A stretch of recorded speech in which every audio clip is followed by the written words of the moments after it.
ተጠባቂው የዳይመንድ ሊግ ውድድር ወደ አፍሪካዊቷ ሀገር ሞሮኮ መጥቷል። በዚህ ዳይመንድ ሊግ በ1500 ሜትርና በ3000 ሜትር የሚወዳደሩ አትሌቶች ስም ዝርዝር ታውቋል። በዝርዝር እንነግራቸዋለን። በዛሬው ዕለት በዛግሬብ ውድድር ይደረጋል። በዚህ ውድድር የሚወዳደሩ ኢትዮጵያን አትሌቶችም እንዲሁ ባጭሩ የምንነግራችሁ መረጃ አለን።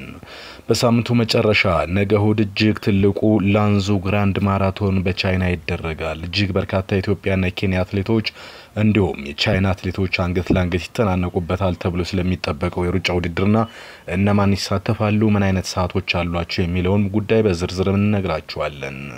ሁለት ኢትዮጵያን አትሌቶች በሚቀጥለው ሳምንት ፊላዴልፊያ አሜሪካ ለሚካሄደው የግራንድ ስላም ትራክ ውድድር በድጋሚ እጩ ሆነዋል። ይህም አትሌቶች ካሸነፉ ከፍተኛ ገንዘብ ድጋሚ የማግኘት እድል አላቸው እየተባለ ነው። ጥሪ ስለቀረበላቸው አትሌቶችና ስለ ግራንድ ስላም ትራክ እንነግራችኋለን። የኢትዮጵያ አትሌቶች ከትራክ ወደ ጎዳና ውድድሮች እየፈለሱ ነው። እጅግ አሳሳቢ እየሆነ መጥቷል ብለዋል ባለሙያዎች። ስለዚህ ጉዳይ በዝርዝር እንነግራችኋለን። ከኢትዮጵያ አትሌቲክስ ወጣ ብለን ሉካ ሞድሪች ዓመቱ ምርጥ ተጫዋች ስለመባሉ እንነግራችኋለን። እንግሊዝ ስብስቧን ስታሳውቅ ለመጀመሪያ ጊዜም የቼልሲው ተጫዋች ጥሪ ተደርጎለታል። የርገን ክሎፕ እሁድ በአንፊልድ ይገኛሉ፣ ምክንያቱም ታውቋል። ባርሴሎና የወሳኙ ተጫዋቾችን ውል ካራዘመ በኋላ ራፊና ስሜቱን ገልጿል። ሌላኛው መረጃችን ሲሆን ስለ ቤሊንግሃም ቀዶ ጥገና አዲስ መረጃ ተሰምቷል። ሰላም እንደምናላችሁ። ይሄ ሁሉ ስፖርት ነው። ከኛ ጋር ስቆዩ እነዚህንና በመሃል የሚወጡ ሌሎች አዳዲስ መረጃዎች ካሉ ትሰማላችሁ። በዚህ በአፍሪካዊቷ ምድር ሞሮኮ በሚደረገው ውድድር በ1500 ሜትር ሳሮን በርሄ፣ ትግስት ግርማና ነጻነት ደስታ እንደሚሳተፉ ተሰምቷል። እንዲሁም ባይሴ ቶሎሳም የዚህ በ1500 ሜትር ተሳታፊ አትሌቶች እንደሚሆኑ ይጠበቃል። በ3000 ሜትር ደግሞ መቅደስ አለምሸት ኢትዮጵያን ወክላ የዚህ ውድድር ተሳታፊ እንደምትሆን የወጡ መረጃዎች ያሳያሉ። በሌላኛው ዘገባ አትሌት ድሪስቱ ቦርማ ለመጀመሪያ ጊዜ በዛሬው ዕለት በሚደረገው ጎልድ ዛግሬብ ሚቲንግ ላይ ተሳተፋለች። ከኢትዮጵያ ብቸኛ አትሌት 800 ሜትር ሴትም ተወዳዳሪ ነች። እቺ አትሌት ከፔንዳ ስፖርት ቲም እንደሆነች አሰልጣኝ ሁሉ ፊዶጎ ይፋ ሲያደርግ፣ ሌላኛው ደግሞ 1500 3000 እና 10000 ሜትር የዓለም ወጣቶች ሪከርድ ባለቤት ቢኒያም መሐሪም ዛሬ በዛግሬብ በሚደረገው ውድድር ላይ በሪከርድ ለመስበር ይሮጣል ተብሎ እየተጠበቀ ነው። እርሱ የሚወዳደርበት የ5000 ሜትር መሆኑን አሰልጣኙ ጨምሮ ይፋ አድርጓል። በሌላው ውድድር ነገ እሁድ ኢትዮጵያ ትልቅ ውድድር ያደርጋሉ። ይህ ውድድር ላንዙ ግራንድ ማራቶን ይባላል። በቻይና ሀገር የሚደረግ ውድድር ነው። በዚህ ውድድር በጣም በርካታ አትሌቶች ይሳተፋሉ። ጌታሁን ሞላ፣ ዳዊት ወልዴና ሽራኪታታን ጨምሮ ከታዋቂ ኬንያ አትሌቶችም የሚሳተፉበት ውድድር ነው። በወንዶች ከሚሳተፉት እንንገራችሁ። ጌታነህ ሞላ 2:03:34 በመያዝ ከኢትዮጵያ ቀድሚያ ግምት የተሰጠው አትሌት ነው። ዳዊት ወልዴ ደግሞ 2:03:40 በመያዝ እንዲህ በሁለተኝነት ምርጥ ሰዓት ያዘ አትሌት ነው። ሹራቂታታ 2:04:49፣ ልዑል ገብረስላሴ 2:04:02፣ ደጀን መገርሳ 2:05:42 አላቸው። ኬንያን ወንድ ተፋላሚ ይሆናሉ ተብሎ የሚጠበቁት ደግሞ ጆሊ ኬምቦይ 2:05:19 ሲኖሮ ማይክ ኪፕቶም 2:06:08 አላቸው።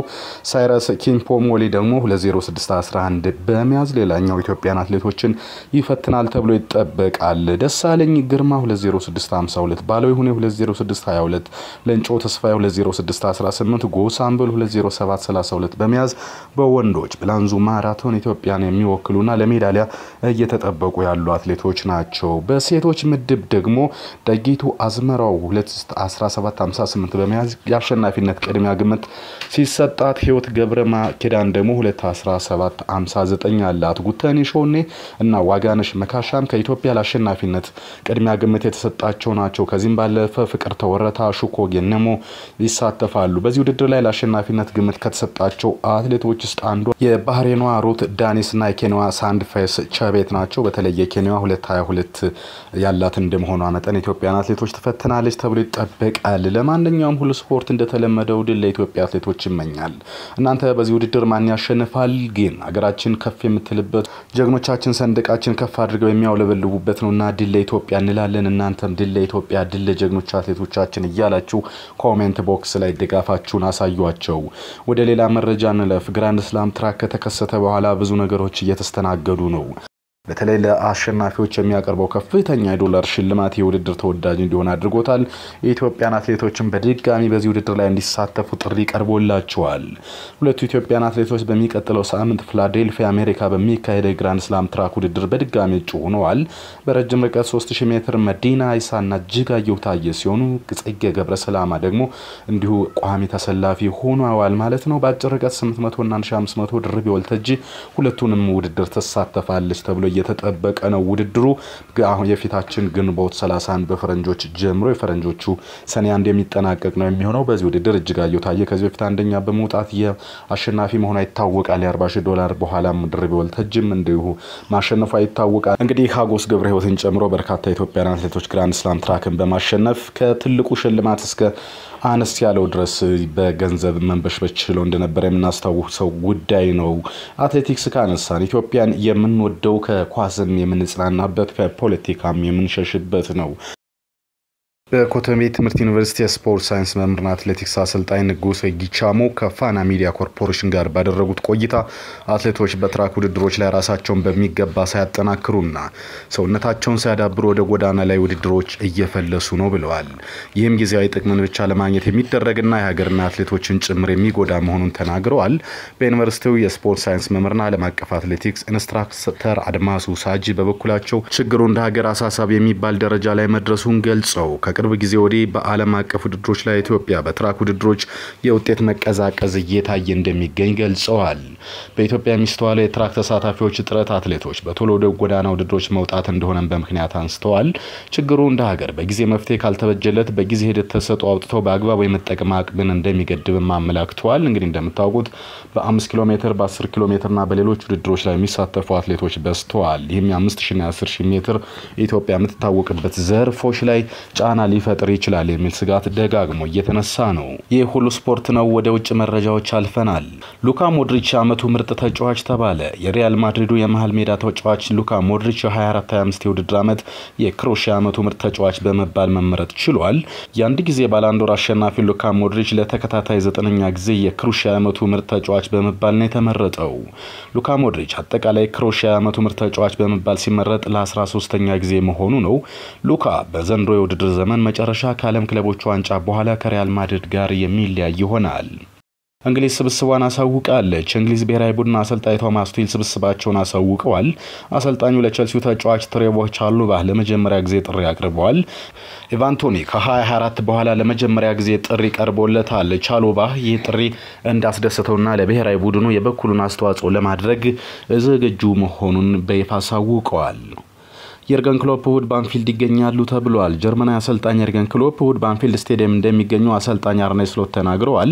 ሊቨርፑል የፕሪሚየር ሊጉን ዋንጫ ሲቀበል የክለቡ ታሪክ አሰልጣኝ የርገን ክሎፕ እንደሚገኙ ሰምቻለሁ ሲሉ አርኔ ስሎት ገልጸዋል። አሰልጣኝ የርገን ክሎፕ በቅርቡ በሰጡት አስተያየት እስካሁን ወደ አንፊልድ ለምን እንዳልሄዱ ተጠይቀው ለቡድኑ መጥፎ ድል እንዳልሆን በመፍራት ነው በሚል አስገራሚ ምላሽ ሰጥተው እንደነበር የሚታወቅ ጉዳይ ነው። ባርሴሎና የወሳኝ ተጫዋቾቹን ውል ካራዘመ በኋላ ራፊና ሐሳብ አስተያየቱን ሰጥቷል። የካታሎኑ ክለብ ባርሴሎና የብራዚላዊን የፊት መስመር ተጫዋች ራፊናን ኮንትራት ለተጨማሪ ዓመታት ማራዘሙን በይፋ ማሳወቁ ይታወቃል። ብራዚላዊ የፊት መስመር ተጫዋች ራፊና በባርሴሎና እስከ 2028 የሚያቆየውን የ3 ዓመት ኮንትራት ፈርሟል። ራፊና በዘንድሮው ውድድር ዘመን ለባርሴሎና ባደረጋቸው ጨዋታ 34 ጎሎችን አስቆጥሮ 25 ለግብ የሆኑ ኳሶችን አመቻችቶ አቀብሏል። በተጨማሪም ከባርሴሎና ጋር የሀገሩ ሶስትዮሽ ዋንጫ አሳክቷል። ይህንን ኮንትራት ተከትሎ በባርሳ መቆየት አስደሳች ነገር ነው፣ ለኔም የሆነልኝ ይህ ነው ብሏል። በመጨረሻም ቤሊንጋም ቀዶ ጥገና ማድረጉ ተረጋግጧል። እንግሊዛዊ የሎስ ብላንኮች የመሃል ሜዳ ተጫዋች ጁድ ቤሊንጋም የትከሻ ቀዶ ጥገና ማድረጉ ተሰምቷል። ጁድ ቤሊንጋም የትከሻ ቀዶ ጥገና ማድረግ እንደሚያስፈልገው ከዚህ በፊት መነገሩ አይዘነጋም።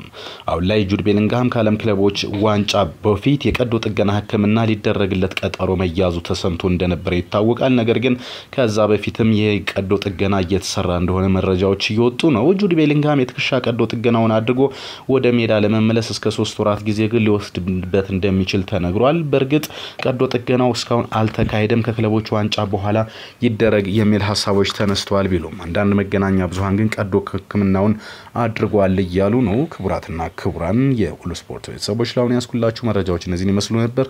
መልካም ጊዜ